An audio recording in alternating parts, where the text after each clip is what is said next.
ನಮಸ್ಕಾರ ಸ್ನೇಹಿತರೆ, news info ಮಾಸ್ಟರ್ಗೆ ಸ್ವಾಗತ.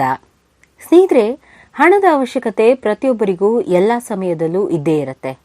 ಅದರಲ್ಲೂ ಹೆಚ್ಚಿನ ಹಣ ಇದ್ದಷ್ಟು ಭವಿಷ್ಯ ಕೂಡ ಅಷ್ಟೇ ಸೇಫ್ ಅನ್ನೋ ನಂಬಿಕೆ ಎಲ್ಲರದ್ದು.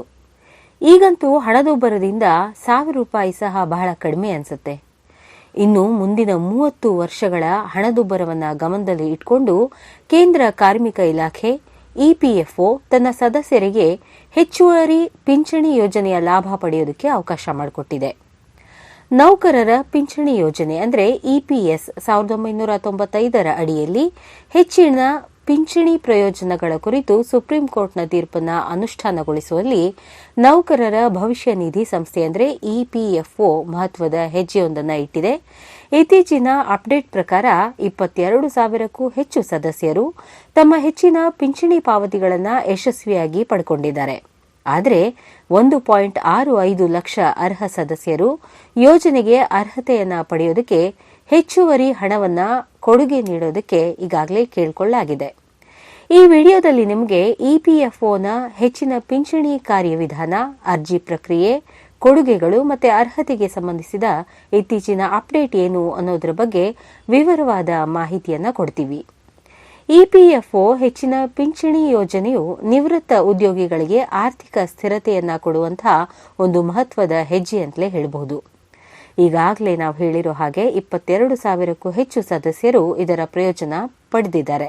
ಮತ್ತೆ 1.65 ಲಕ್ಷ ಜನರು ಹೆಚ್ಚುವರಿ ಕೊಡುಗೆಗಳನ್ನು ಅಂದರೆ ಹೆಚ್ಚುವರಿ ಅಮೌಂಟ್ ಅನ್ನ ಪಾವತಿಸಬೇಕಾಗಿರೋದ್ರಿಂದ ಈ ಯೋಜನೆ ಇನ್ನೂ ಮುಂದುವರಿತಾನೇ ಇರುತ್ತೆ.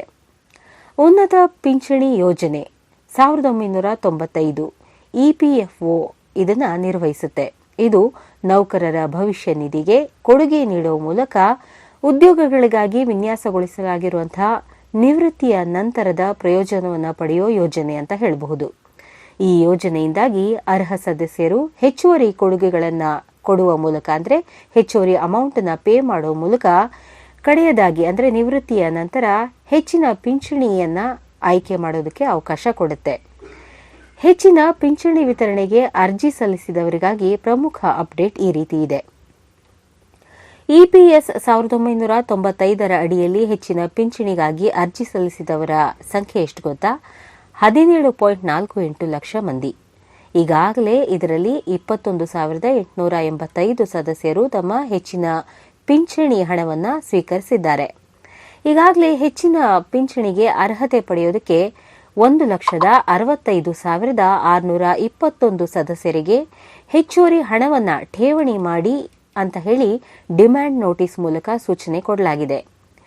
ಇಪಿಎಫ್ಒ ಸಂಸ್ಥೆಯು ಅರ್ಜಿಗಳನ್ನು ಸಲ್ಲಿಸೋದಕ್ಕೆ ಮತ್ತು ಪರಿಶೀಲನೆ ಮಾಡೋದಕ್ಕೆ ಆನ್ಲೈನ್ನ ಸುಗಮ ಕಾರ್ಯಯೋಜನೆಯನ್ನು ಅಭಿವೃದ್ಧಿಪಡಿಸಿದೆ. ಅಂದರೆ ಈಸಿಯಾಗಿ ನೀವು ಆನ್ಲೈನ್ನಲ್ಲಿ ಈ ಒಂದು ಅಪ್ಡೇಟ್ ಅನ್ನ ಸ್ವೀಕರಿಸಬಹುದು.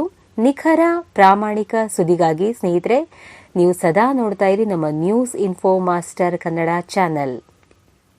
ಈ ಸುದ್ದಿ ನಿಮಗೆ ಇಷ್ಟ ಆಗಿದ್ರೆ ಹಾಗೆ ಉಪಯುಕ್ತ ಅಂತ ಅನ್ಸಿದ್ರೆ ಒಂದು ಲೈಕ್ ಕೊಡಿ, ಹಾಗೆ ನಿಮ್ಮ ಸ್ನೇಹಿತರ ಜೊತೆ ಹಂಚಿಕೊಳ್ಳಿ, ಕಮೆಂಟ್ ಮಾಡೋದನ್ನ ಮರಿಬೇಡಿ. ಹೆಚ್ಚುವರಿ ಕೊಡುಗೆಗಳನ್ನು ಅಗತ್ಯವಿರುವ ಅರ್ಹ ಸದಸ್ಯರಿಗೆ ಈಗಾಗಲೇ ಡಿಮ್ಯಾಂಡ್ ನೋಟಿಸ್ ಕಳಿಸಲಾಗಿದೆ ಅಂತ ಹೇಳಿದ್ದೆ. ಹೆಚ್ಚಿನ ಪಿಂಚಣಿಗೋಸ್ಕರ ನೀವೇನಾದರೂ ಅರ್ಜಿ ಸಲ್ಲಿಸಿದ್ರೆ ಇನ್ನು ಹೆಚ್ಚಿನ ಮೊತ್ತವನ್ನು ಕೊಡುಗೆ ರೂಪದಲ್ಲಿ ಪಾವತಿ ಮಾಡದೇ ಇರೋ ಸದಸ್ಯರು ಈಗ ಅರ್ಹತೆ ಪಡೆಯೋದಕ್ಕೋಸ್ಕರ ಹೆಚ್ಚುವರಿ ಮೊತ್ತವನ್ನು ಠೇವಣಿ ಮಾಡಬೇಕಾಗತ್ತೆ. ಎಷ್ಟು ಹಣವನ್ನು ಠೇವಣಿ ಮಾಡಬೇಕು ಅನ್ನೋದು ಆಯಾ ಸದಸ್ಯರ ಸ್ಯಾಲರಿ ಸ್ಟ್ರಕ್ಚರ್, ಕಾಂಟ್ರಿಬ್ಯೂಷನ್, ಎಷ್ಟು ವರ್ಷದಿಂದ ನಿಮ್ಮ ಇಪಿಎಫ್ಒ ಖಾತೆ ಇದೆ ಅನ್ನೋದು ಇಪಿಎಫ್ಒ ಲೆಕ್ಕಾಚಾರಗಳ ಮೇಲೆ ಅವಲಂಬಿಸಿರುತ್ತೆ. ಉದಾಹರಣೆಗೆ, ಈ ಹಿಂದೆ ₹15,000ಗೆ ಮಿತಿಗೊಳಿಸಲಾದ ಪಿಂಚಣಿಗೆ ಕೇವಲ 2.33ರಷ್ಟು ಕೊಡುಗೆ ನೀಡಿದ ಸದಸ್ಯರು ಈಗ ಹೆಚ್ಚಿನ ಸಂಬಳ ಹೊಂದಿರುವಂತಹ ಸದಸ್ಯರು ತಮ್ಮ ಈಗಿನ ಸಂಬಳದ ಆಧಾರದ ಮೇಲೆ ಹೆಚ್ಚಿನ ಮೊತ್ತವನ್ನು ಕೊಡುಗೆ ರೂಪದಲ್ಲಿ ನೀಡಬೇಕಾಗಬಹುದು. ಇದು ಪಿಂಚಣಿ ಪ್ರಯೋಜನಗಳಲ್ಲಿ ಗಣನೀಯವಾಗಿ ಹೆಚ್ಚಳವನ್ನ ಗ್ಯಾರಂಟಿ ಮಾಡುತ್ತೆ. ಅಂದ್ರೆ ನೀವು ರಿಟೈರ್ಡ್ ಆದ್ಮೇಲೆ ನಿಮ್ಮ ಪೆನ್ಷನ್ ಹೆಚ್ಚಾಗಿ ನಿಮಗೆ ಕೈಗೆ ಸಿಗೋ ಹಾಗೆ ಮಾಡುತ್ತೆ. ಆದರೆ ಹೆಚ್ಚಿನ ಪಿಂಚಣಿಯ ಅರ್ಹತೆಗಾಗಿ ತಕ್ಷಣ ಒಂದು ಸಲ ಆದರೂ ಹಣವನ್ನು ನೀವು ಪಾವತಿ ಮಾಡಲೇಬೇಕಾಗತ್ತೆ. ಹೆಚ್ಚಿನ ಪಿಂಚಣಿ ಅರ್ಹತೆ ಮತ್ತೆ ಅರ್ಜಿ ಸ್ಥಿತಿಯನ್ನು ಪರಿಶೀಲಿಸೋದು ಹೇಗೆ ಅಂತ ತಿಳ್ಕೊಳ್ಬೇಕು ಅಂತಂದ್ರೆ ಸದಸ್ಯರು ಈ ಹಂತಗಳನ್ನು ಅನುಸರಿಸಿ ತಮ್ಮ ಅರ್ಹತೆ ಮತ್ತೆ ಅರ್ಜಿಯ ಸ್ಥಿತಿಯನ್ನ ಪರಿಶೀಲಿಸಬಹುದು. ಅಧಿಕೃತ ಇಪಿಎಫ್ಒ ವೆಬ್ಸೈಟ್ಗೆ ಭೇಟಿ ನೀಡಿ www.epfindia.gov.in ಇಲ್ಲಿ ಈ ವೆಬ್ಸೈಟ್ಗೆ ನೀವು ಭೇಟಿ ಕೊಡಿ. ನಿಮ್ಮ ಯುಎಎನ್ ಅಂದರೆ ಯೂನಿವರ್ಸಲ್ ಖಾತೆ ಸಂಖ್ಯೆ ಮತ್ತು ಪಾಸ್ವರ್ಡ್ ಅನ್ನು ಬಳಸಿ ಲಾಗಿನ್ ಮಾಡಿ. ಹೆಚ್ಚಿನ ವೇತನದ ಮೇಲಿನ ಪಿಂಚಣಿ ಅನ್ನುವಂಥ ವಿಭಾಗಕ್ಕೆ ಹೋಗಿ ನಿಮ್ಮ ಅರ್ಜಿಯ ಸ್ಥಿತಿಯನ್ನು ಪರಿಶೀಲಿಸಿ ಅಥವಾ ಮಾಹಿತಿಗೋಸ್ಕರ ರಿಕ್ವೆಸ್ಟ್ ಮಾಡಿ. ಅಗತ್ಯ ಇದ್ದರೆ ಗೊತ್ತುಪಡಿಸಿದ ಪೋರ್ಟಲ್ ಮೂಲಕ ಹೆಚ್ಚುವರಿ ಕೊಡುಗೆಗಳನ್ನು ನೀಡಿ, ಅಂದರೆ ಹೆಚ್ಚುವರಿ ಹಣವನ್ನು ನೀವು ಅಲ್ಲಿ ಪಾವತಿ ಮಾಡಬಹುದು. ಹೆಚ್ಚಿನ ಪಿಂಚಣಿ ಯೋಜನೆಯು ನಿವೃತ್ತ ಉದ್ಯೋಗಿಗಳಿಗೆ ಮಾಸಿಕ ಪಿಂಚಣಿ ಪಾವತಿಗಳನ್ನು ಹೆಚ್ಚಾಗಿ ಸಿಗುವಂತಹ ಒಂದು ಯೋಜನೆಯ ಮೂಲಕ ಪಿಂಚಣಿದಾರರ ಆರ್ಥಿಕ ಭದ್ರತೆಯನ್ನು ಹೆಚ್ಚಿಸುವ ಗುರಿಯನ್ನು ಇದು ಹೊಂದಿದೆ. ಈ ಅವಕಾಶವನ್ನು ಬಳಸಿಕೊಂಡು ಮುಂದಿನ ಹಣದುಬ್ಬರವನ್ನು ಗಮನದಲ್ಲಿ ಇಟ್ಕೊಂಡು ಹೆಚ್ಚಿನ ಪಿಂಚಣಿ ಯೋಜನೆಗೆ ಹೆಚ್ಚು ಹಣವನ್ನು ಹೂಡಿಕೆ ಮಾಡಿ ಲಾಭ ಪಡ್ಕೊಳ್ಳಿ. ಹಾಗೆ ನಿಮ್ಮ ಭವಿಷ್ಯವನ್ನು ಭದ್ರ ಮಾಡ್ಕೊಳ್ಳಿ. ಇವಾಗ ಅಪ್ಲಿಕೇಶನ್ ಎಲ್ಲ ರಿವ್ಯೂ ಮಾಡಿದಾದ್ಮೇಲೆ ಪಿಎಫ್ ಡಿಪಾರ್ಟ್ಮೆಂಟ್ಗೆ ಕೇಂದ್ರ ಸರ್ಕಾರದ ಲೇಬರ್ ಡಿಪಾರ್ಟ್ಮೆಂಟಿಂದ ಇನ್ಸ್ಟ್ರಕ್ಷನ್ ಹೋಗಿದೆ.